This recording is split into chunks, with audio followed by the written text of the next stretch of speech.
ಅಲ್ಲ ಈಗ ಅದರಲ್ಲಿ ಏನಾರ ತಪ್ಪಿದ್ಯಾ? ಅಲ್ಲ ತಪ್ಪಿದ್ರೆ ಹೇಳಿ, ಸರಿ ಮಾಡೋಣ. ತಾವು ಕೂಲಿ ಕೇಳ್ತೀರಾ ಅಂತ? ಅಲ್ಲ ತಪ್ಪಿದ್ರೆ ಅದಕ್ಕೆ ಸರಿ ಮಾಡ್ಬೋದು. ನಾನು ಪದೇ ಪದೇ ಹೇಳ್ತೀನಿ, ಒಂದು ಇದರ ಬಗ್ಗೆ ಸಾರ್ವಜನಿಕವಾಗಿ ಹಾದಿ ಬೀದಿನಲ್ಲಿ ಚರ್ಚೆ ಮಾಡುವಂಥದ್ದಲ್ಲ. ಇದನ್ನ ನಾವು ಒಬ್ಬ ರಾಜ್ಯದ ಮುಖ್ಯಮಂತ್ರಿಗಳ ಬಗ್ಗೆ ಆಯ್ಕೆ ಬಗ್ಗೆ ಆಗಲಿ, ಮುಖ್ಯಮಂತ್ರಿಗಳನ್ನ ಬದಲಾಯಿಸೋದ್ರ ಬಗ್ಗೆ ಆಗಲಿ, ಅದು ಹೈಕಮಾಂಡ್ನಲ್ಲಿ ಒಂದು ಕ್ಲೋಸ್ ಡೋರ್ನಲ್ಲಿ ಆಗಬೇಕಾದಂಥದ್ದು. ಮತ್ತು ಹೆಚ್ಚಂದರೆ CLPನಲ್ಲೇ ಆಗಬೇಕು ತೀರ್ಮಾನ, ಅಭಿಪ್ರಾಯಗಳು ಆಗಬೇಕಾಗುತ್ತೆ. ಅದಾದಮೇಲೆ ಹೈಕಮಾಂಡ್ನವರು ಇದೆಲ್ಲ ಸಾಧಕ ಬಾಧಕಗಳನ್ನು ನೋಡಿ ಅವರು ಅಂತಿಮವಾಗಿ ತೀರ್ಮಾನ ಮಾಡ್ತಾರೆ.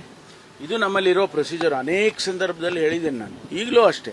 ಈಗ ನನ್ನ ಹೆಸರು ಕೂಗ್ತಾರೆ, ಕೂಗಿದ ತಕ್ಷಣ ಆಗೋದಿಲ್ಲ, ಅಥವಾ ಯಾರ ಅಭಿಪ್ರಾಯ ಎಕ್ಸ್ಪ್ರೆಸ್ ಮಾಡಿದ ತಕ್ಷಣ ಆಗೋದಿಲ್ಲ. ಹಂಗಂತೇಳಿ ಅದು ತಪ್ಪು ಅಂತ ಕೂಡ ಯಾರು ಹೇಳಕ್ಕಾಗಲ್ಲ. ತಾವು ಕ್ಲೈಮ್ ಮಾಡ್ಕೊಳ್ಳೋದಕ್ಕೆ ಪ್ರಯತ್ನ ಪಡ್ತಿಲ್ಲ. ಅದಕ್ಕೆ ನಾನು ಹೇಳಿದ್ನಲ್ಲ, ನಾನು ಒಬ್ಬ ಶಿಸ್ತಿನ ಕಾಂಗ್ರೆಸ್ ಪಕ್ಷದ ಸಿಪಾಯಿ. ನಮ್ಮ ಹೈಕಮಾಂಡ್ನವರು ಏನು ತೀರ್ಮಾನ ಮಾಡ್ತಾರೆ ಅದನ್ನ ತಿಳ್ಕೊಳ್ಳೋನು ನಾನು. ಅಷ್ಟು ಬಿಟ್ಟರೆ ನಾವು ಹೋಗಿ ಈಗ ನಾನು ನಿಮ್ಮ ಮುಂದೆ ಹೇಳಿಕೆ ಕೊಡ್ತೀನಿ, ಹೌದು ನಾನು ಮುಖ್ಯಮಂತ್ರಿ ಆಗಬೇಕು ಅಂದಾಕ್ಷಣ ಆಗುತ್ತಾ?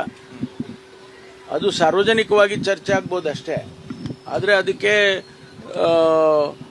ಸನ್ನಿವೇಶಗಳು, ಅದಕ್ಕೆ ಬೇಕಾದಂಥ ಅದನ್ನು ಚರ್ಚೆ ಮಾಡೋದು ಹೈಕಮಾಂಡ್ನವರು. ನಾವು ಕೂಡ ಸಮರ್ಥರಿದ್ದೀರಿ ಅನ್ನೋ ವಾದನ ಇರುತ್ತೆ. ಸಾಮರ್ಥ್ಯ ಎಷ್ಟು ಸರಿ ಪ್ರೂವ್ ಮಾಡ್ಬೇಕ್ರಿ? ನಾನು ಪ್ರದೇಶ್ ಕಾಂಗ್ರೆಸ್ ಸಮಿತಿ 8 ವರ್ಷ ಕೆಲಸ ಮಾಡಿದ್ದೀನಪ್ಪ. ಸಾಮರ್ಥ್ಯ ಇಲ್ಲದೆ ಕೆಲಸ ಮಾಡಿದ್ನಾ?